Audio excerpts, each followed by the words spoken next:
So we have ourselves another square root function, and you can see I kind of change things up a little bit.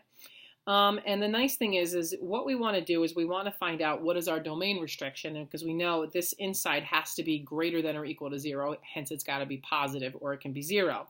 So the nice way to find out what the domain is for this guy is we're going to take 1 minus 2x, and we want to find out when it's going to be greater than or equal to 0. So like the rational functions, when we had our denominator, we took our denominator and we set it equal to 0 because that told us what our restriction was. So again, for our domain for this guy, everything has to be positive because we can't have a negative inside a square root. So we want it to be greater than or equal to 0 because, again, I can have a square root of 0. So now when I go back, okay, and I took this and I made this greater than or equal to 0, I'm going to solve this inequality, right, because I need this to be greater than or equal to 0. I'm going to subtract 1 from both sides. And I get negative 2x is greater than or equal to negative 1. Now, I know it's been a while since you guys have done some algebra and all that jazz. But when I divide by a negative, do you remember what happens to the inequality sign? And then for those of you who do remember, bravo, bravo, yes, the inequality sign switches. So x is going to be less than or equal to 1/2. So now when you go up here and you ask yourself, how come the inequality sign has to switch when you do that? Well, I'm so glad you asked. Let's go back, and this is just a little quick aside. True or false? 1 is less than 2. Yes, it is. If I were to multiply both sides by a negative, I would now say negative 1 is less than negative 2. Is negative 1 less than negative 2? The answer is no, because negative 2 has less value. So in other words, in order to keep this statement true, that is why we have to go ahead and switch the sign. So when we go ahead and divide or multiply by a negative with inequalities, in order to keep our statements true, we have to flip the signs around, which is why we do that. Okay, so now getting back to this right over here, when I do my domain, we now know that x has to be less than or equal to 1/2. So x is less than or equal to 1/2. So if I go ahead and make my little cute little tables here, right? So I know 1/2 will give me 0, right? If I plug in 0, if I plug 0 into this function, I get 1 minus 2. This cancels out, so I wind up with the square root of 1, which is just 1. If I plug in negative 1, right, because again, I'm going in the opposite direction because it's less than or equal to 1/2. So in other words, I have to go to the left because anything less than or equal to 1/2. So if I plug in a 1 here, I get the square root of 1 minus, I love this pen, minus 2 times a negative 1, which is 1 plus 2, which is equal to the square root of 3. So this is going to be equal to the square root of 3. If I plug a negative 2 in there, right, I'm going to get the square root of 5. And if you notice all of my y values, if I plug in negative 3, come on, stop, I get the square root of 7. All of my y values are positive. So if I want to go ahead and graph this, right, I'm starting at 1/2. So I'm here at 1/2, 0. At 0, I'm at 1. And again, this is about 1.73. This is about 2.2.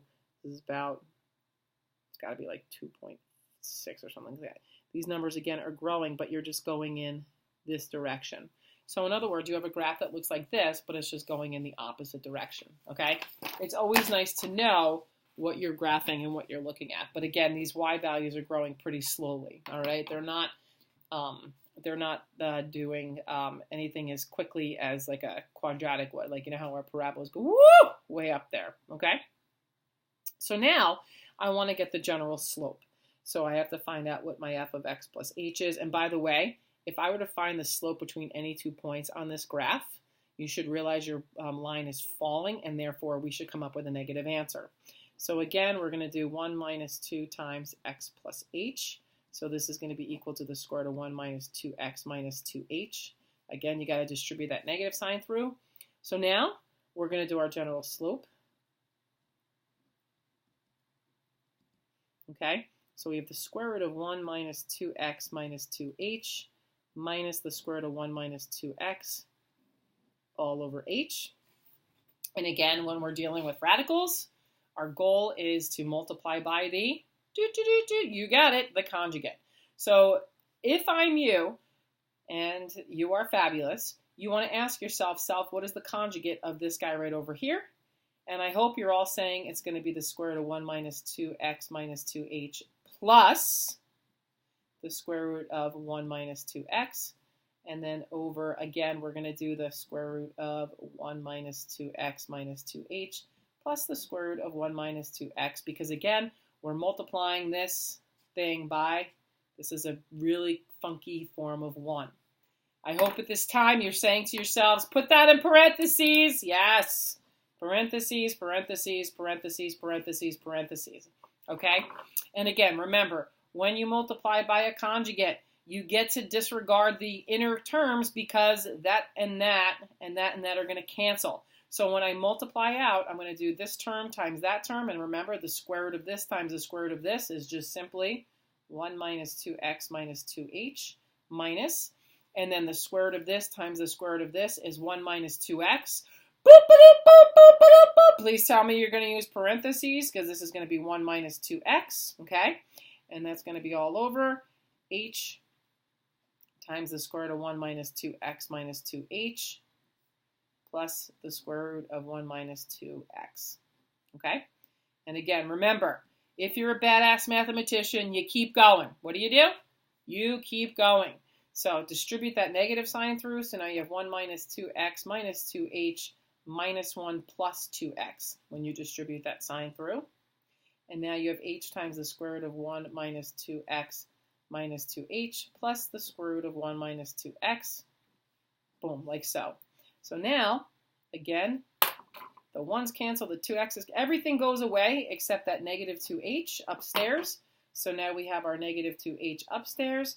We have our h times all of that shenanigan junks downstairs, 2x minus 2h plus the square root of 1 minus 2x. Parentheses, parentheses, stop doing that. And then you should finally recognize, the h here cancels out with the h there. So therefore, my general slope is negative 2 over the square root of 1 minus 2x minus 2h plus the square root of 1 minus 2x. Okay? And this equals your general slope for f of x is equal to the square root of 1 minus 2x. Bravo! All right, I'm going to do one more of these. You guys can watch one more of these. And then I'm going to give you problems to do on your own. And yes, it's going to be a combination of all 4 functions that we've been looking at.